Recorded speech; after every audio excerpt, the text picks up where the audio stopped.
এটা গুন্ডামি। এরা কেউ শিক্ষক বলে আমার মনে হয়নি, কারণ শিক্ষক হলে সে একটা শান্তিপূর্ণ আন্দোলন করতে পারে বা আলোচনার মাধ্যমে জিজ্ঞেস করতে পারে, তারা এইটুকুনি জানা উচিত। শিক্ষক হলে তারাও তো আইনের দ্বারস্থ হয়েছে, আইনের ওপর ভরসা।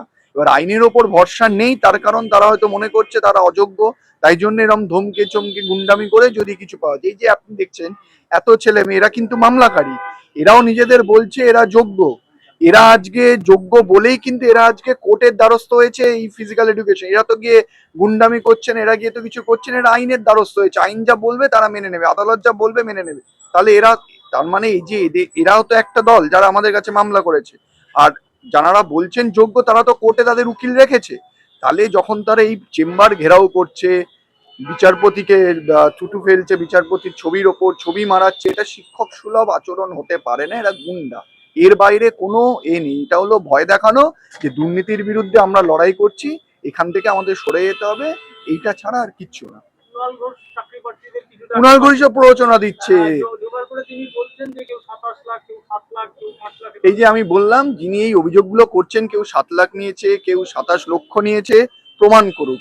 প্রমাণ না করতে পারলে তার কনসিকুয়েন্স কি হবে সেটা ফেস করার জন্য থাকুক। আর যে বলছে 7 লাখ, কেউ বাচ্চা ছেলে না 27 লক্ষ দিচ্ছে, কেউ বাচ্চা ছেলে, দিকে তো বলছে বেকার টাকা নেই, আর কেউ 27 লক্ষ 7 লক্ষ দিয়ে দিয়েছে কেন, কেউ দিতে বলেছিল? এখন এই ধরনের কথাগুলো হলো এটা এত এত একটা মানে গুন্ডামি করেছে, এবার একটা সাপোর্টে একটা মিথ্যে প্রচার যে আমি 7 লক্ষ দিয়েছি, 27 লক্ষ, প্রমাণ দিক না 7 লক্ষ দিয়েছে 27 লক্ষ দিয়েছে। এইগুলো আমি বলবো আবারও, যারা এই কুণাল ঘোষের প্ররোচনায় এই কাজগুলো করছে তারা অনেকেই হয়তো না বুঝে হয়তো করেছে, এবং যারা যোগ্য আমার বিশ্বাস তারা এটা করেনি, কিন্তু যারা এটা করলো তাদের জন্য এই যোগ্যরাও ফেসে গেল।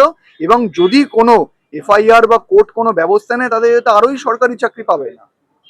এবার স্পেসিফিক আমি শেষ করবো একটা প্রশ্ন, যেটা যে ভাতা, এই যে 25,000 আর 20,000, এটা কিভাবে সম্ভব?